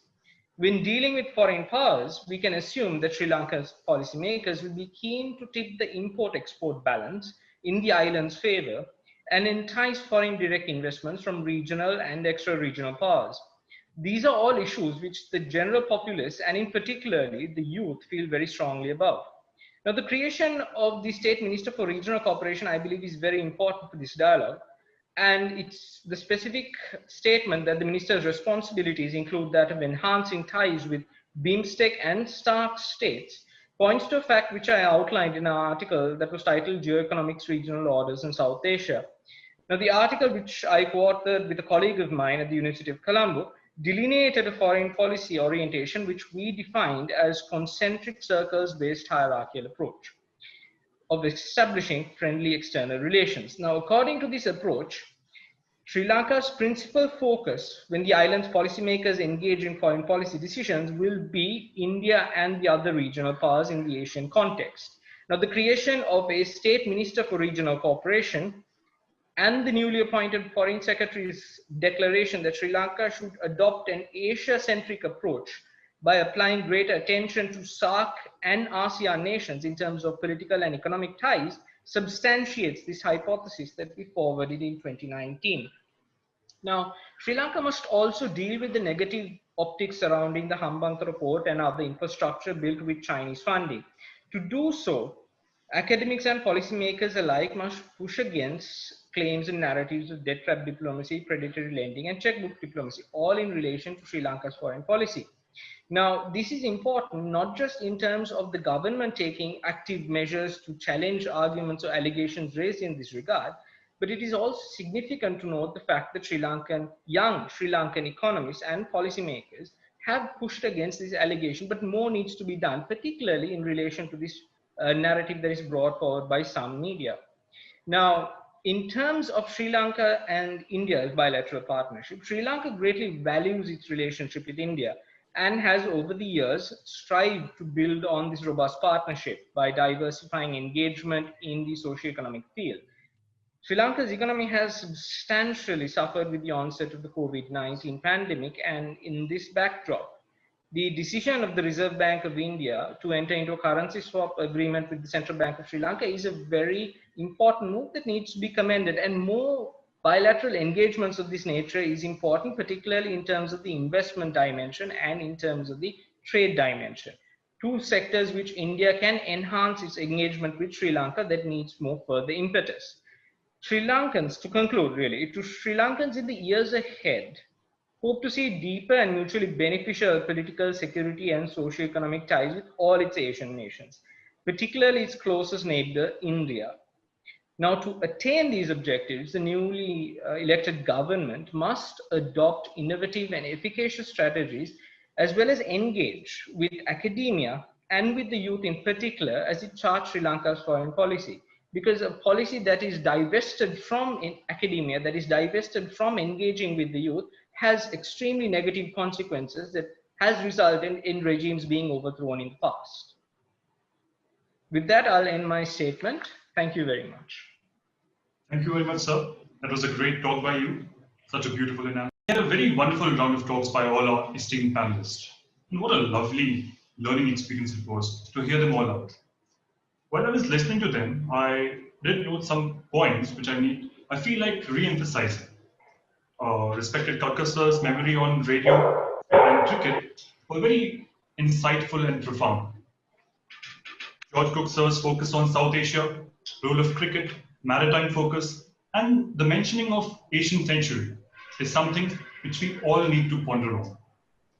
Simrat ma'am's mention of Shimerica, which was very new to us, prisoners of geography, the angle of language she mentioned, and the post-COVID New World Order.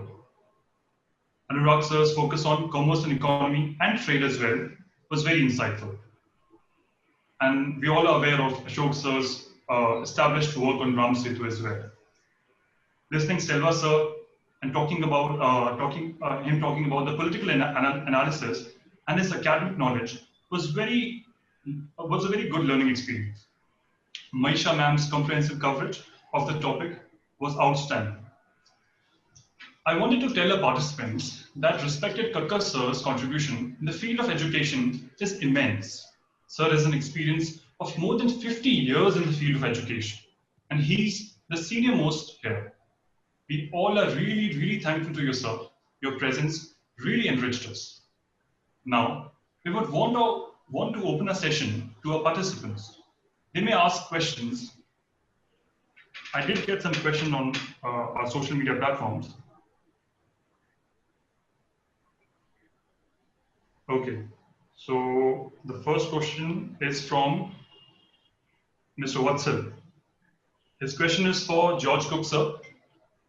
Vatsal, can we have Vatsal on the screen? Hello everyone. My name is Vatsal Bora and I'm a resident of Lucknow, Uttar Pradesh. I am currently an engineering student at the University of Waterloo in Canada. And I've got a question for Mr. George Cook. I was hoping to get your insights on how India and Sri Lanka can cooperate to ensure peace in the Indian Ocean region. Thank you. Thank you very much for your question. Thank you very much for focusing on that particular area. The Indian Ocean is very significant from a Sri Lankan perspective. Sri Lanka enjoys a large potential of seabed.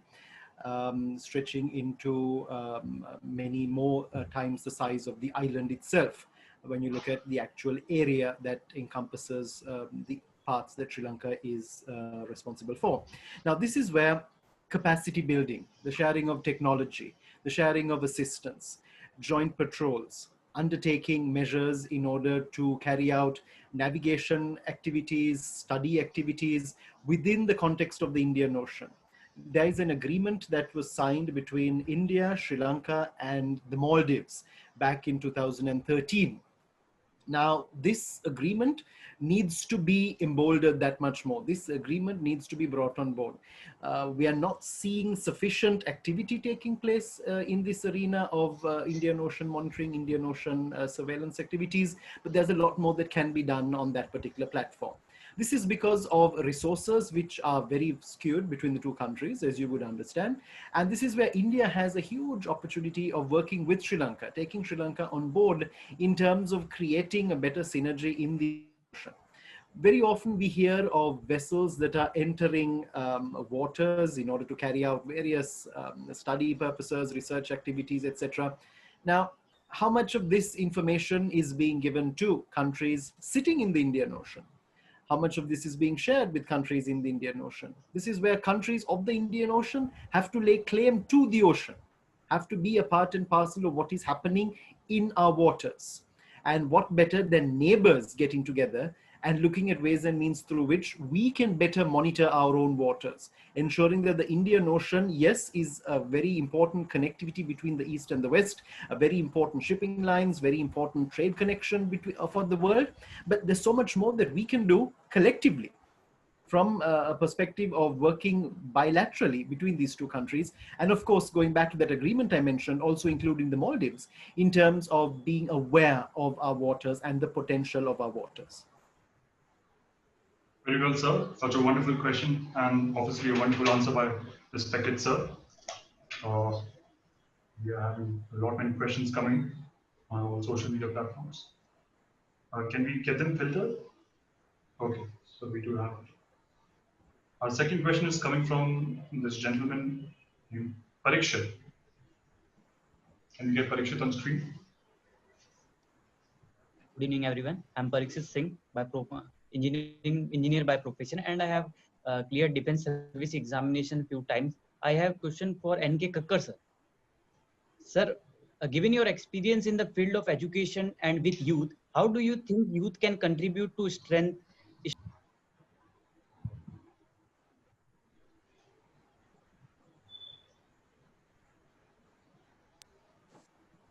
Do we have respected sir?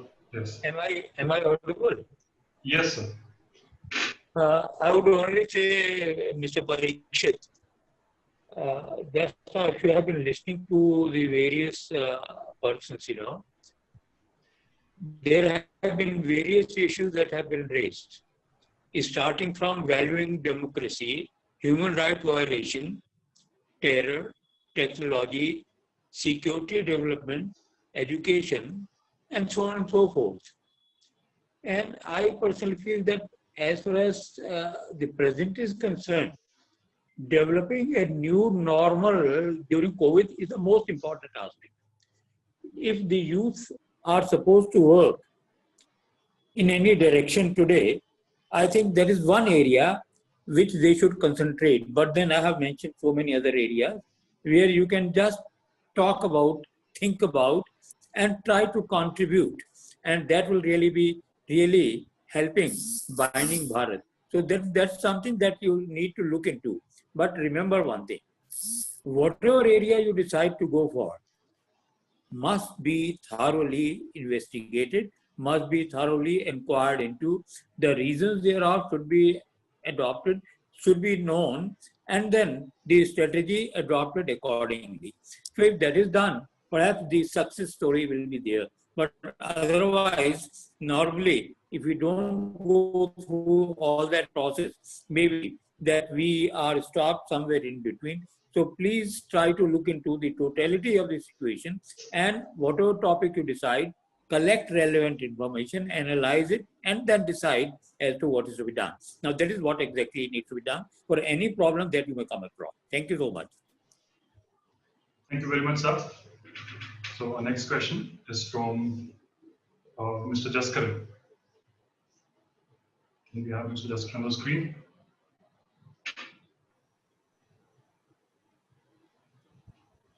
Yes, Jaskaran. So my question is for Ms. Jaskaran, I would request Kanupriya. you to speak a little bit more loudly with your earphones next to your mouth, right? Thank you. So my question is for Mrs. Kanupriya, as she is the founder of Binding Bharat. I would like to know, what do you look forward to do in the future? As in, what we can all expect from Binding Bharat? Thank you. Kanupriya, over to you. Am I audible? Yes. Yeah. Okay, thank you, Jaskaran, for your question. So Binding Bharat is, a tool for us. It's a tool through which we become more familiar with the realities of young people in our own regions and elsewhere. And, we can express ourselves freely without expectations, hopes, and concerns. So being a part of Binding Bharat, what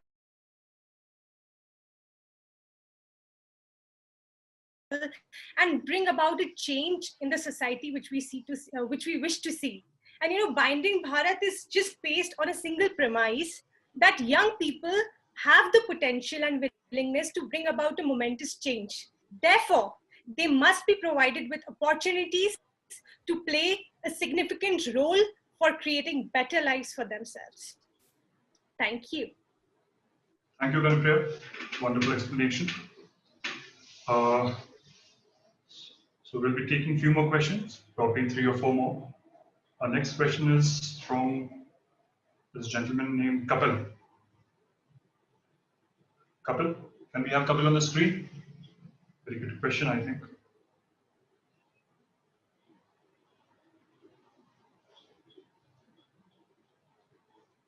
Kapil, kindly turn on your audio.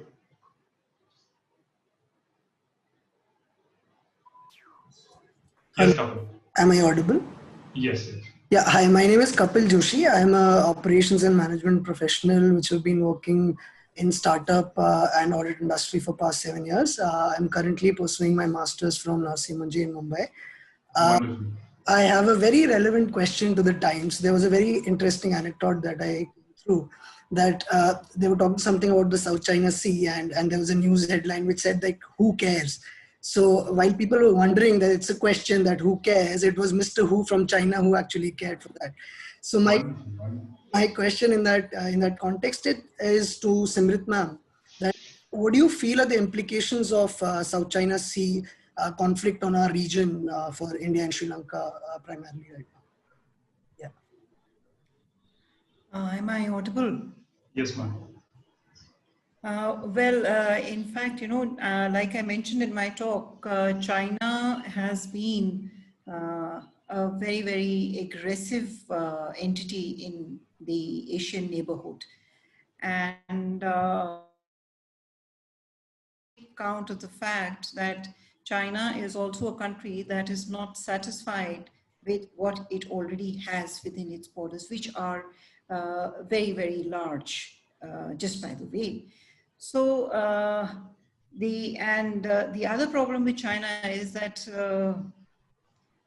well, it is a respected neighbor for us otherwise also, but it does not really respect the sovereignty of other countries. So taking all these things into view, we have to be wary of maybe South China Sea is not really in our immediate backyard today, but the actions of the country in the South China Sea are likely to be repeated in other places, mostly in the Indian Ocean, and it has been trying to do so. In the very recent past, it has tried to make ingresses into the area of the Indian Ocean, which is something of great concern for both India and Sri Lanka, and as it rightly should be.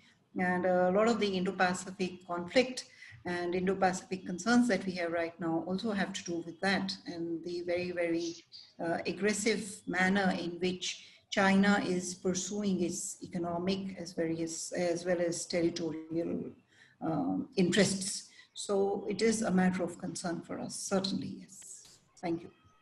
Thank you, ma'am. So our next question is by this lady named Preeti. Can we have Preeti on the screen? Yes, sir. Good evening, sir. Myself, Preeti Sharma. I'm pursuing law from Campus Law Center. I want to ask question from Anurag, sir. That is, why SARC isn't realizing its true potential like ASEAN?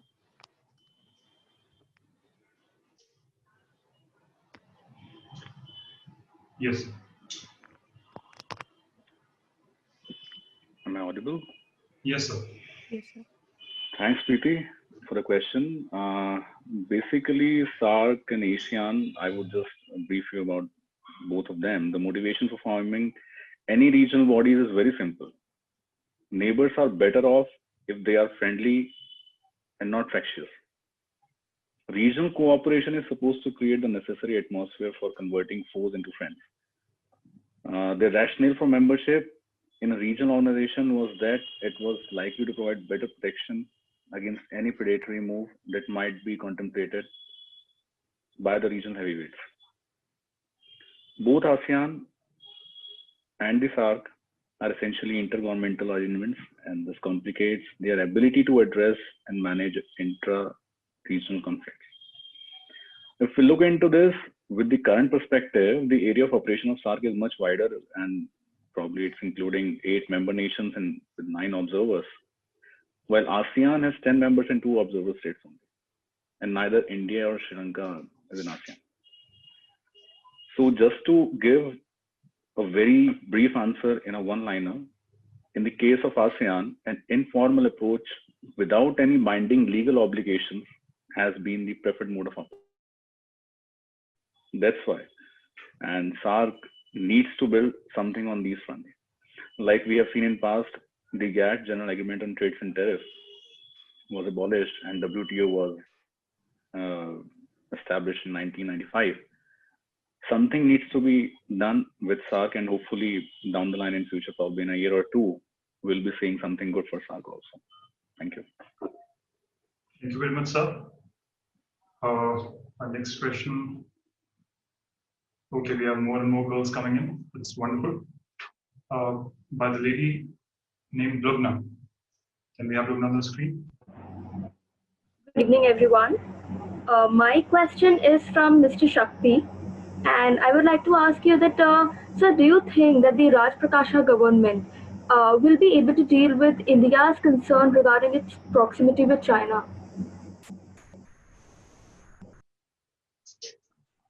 Right. Thank you very much, Lubna, for your question.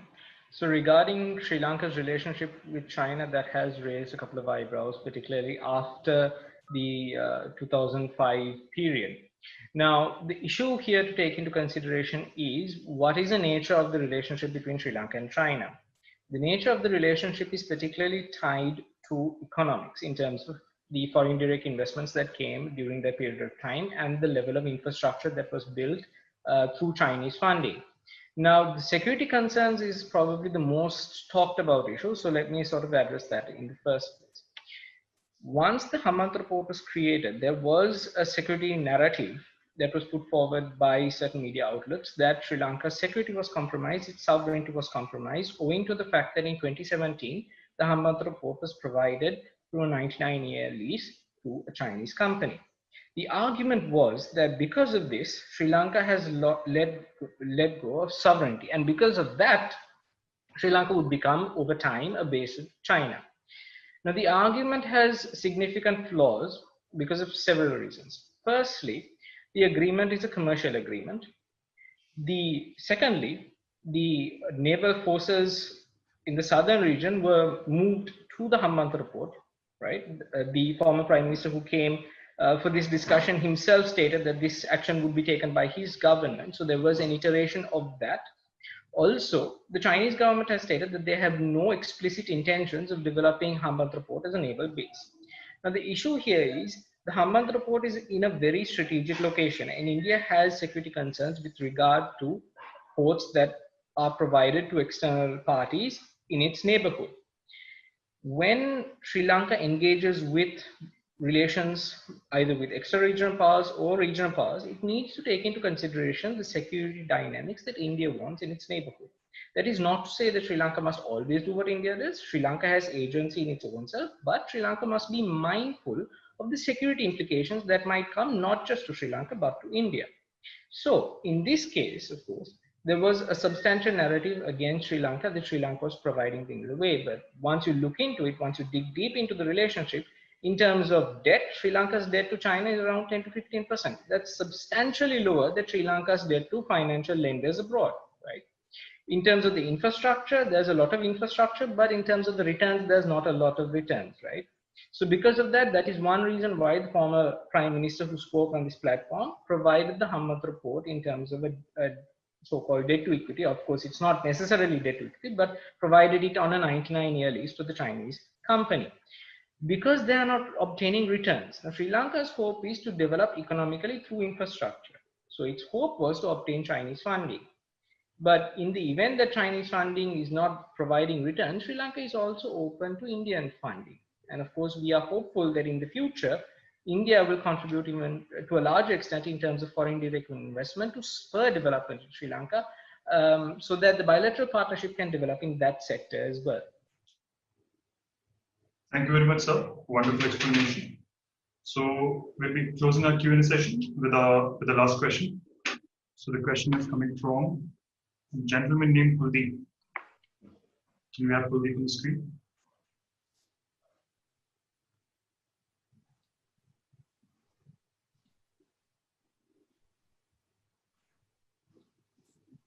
Good evening, everyone.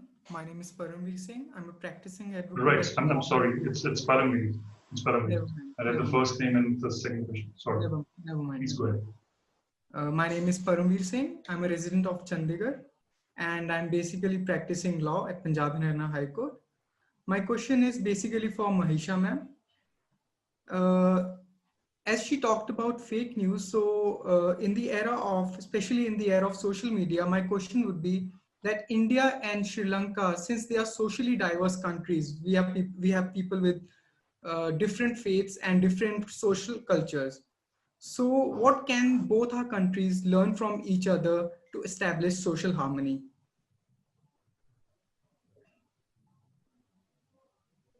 Am I audible? Yes, ma'am. Please go ahead. Thank you for that question. What I understand is that because of the cultures, the similarity in the cultures, the similarity in languages, there's so much that we can learn from fake news because the context, the narratives of the fake news in terms of whether it's be it in the political sphere or in the religious sphere, because we're so close, there's a lot of rich exchange of information, because the kind of archiving of false news that we have done is a database that we can share with each other. And because of like I already pointed out, Tamil is a really widely spoken language in Tamil Nadu, and we also have lots of Tamil speaking people living in Sri Lanka. So one of the things that we can do is that the false news, the narratives, the languages, the context, all of that, we have seen that there is so much of similarity. And on a platform like Facebook, you can't distinguish, when Tamil language is used, you can't sort of distinguish between what is Sri Lankan and what is Indian. It's sort of kind of combines together. So we, in our archives also, we have seen a lot of false news that is more relevant to India. So I feel like if we come together in such initiatives, there's so much that we can learn from each other. Also because there's attacks against religions, which is common between the two countries. So I feel like political and religious exchanges could be very rich if we come together. Wonderful, ma'am. Thank you so much. Now, before we move towards the conclusion, can we get the questions? No more questions. Before we conclude, on the death anniversary of Sri Atal Bihari Vajpayee ji, we would like to pay our homage from the team of Binding Bharat and respects to him. Now, we should be moving towards the ending of the session. I would like to thank all our dignitaries for taking out their precious time for us. It really means a lot to us. I would also thank our participants on the Zoom session as well as our viewers. Okay. Thank you all for this insightful and thought-provoking discussion. I would like to add a final remark in view of conclusion. Political theorists like Benedict Anderson found the imagination of communities limited to the boundaries of a nation. For the past few months of isolation and uneven international cooperation has ignited in us the dream of breaking down barriers and binding Bharat to the world. What can't we achieve if we seek meaning, not in limits, but beyond them? If we dream of warmth and harmony, not within nations, but across them? What if we imagine a community, and that community constituted the globe? It is a bold dream, and we could be faulted with the idealism characteristic of youth, for undaunted by its magnitude. Today, we have begun on a journey. We should unfree ourselves from the shackles of regressive mindsets and get beyond the boundaries of race, religion, color, sex, and place of birth. Healthy associations are a good thing and make us rooted. But when they take the form of discrimination and sense of superiority, then, my friend, we are definitely doomed. Coexistence is the way forward. Our gratitude is boundless for our friends from the beautiful land of Sri Lanka. It need not to be reiterated at the end of this spectacular session that our relationship backs centuries. But we are confident in saying that our faith in each other will go forward several more. Thank you all for gracing this evening with your presence and for standing with us as we set out to manifest our dream. I would like to end the session with a shade by Nusrat Mehdi Saab. Fazai amano ama ki sada rakhe kayam. Fazai amano ama ki sada rakhe kayam. Suno, ye farz tumhara bhi hai aur hamara bhi. Thank you everyone. Very warm regards and have a pleasant day.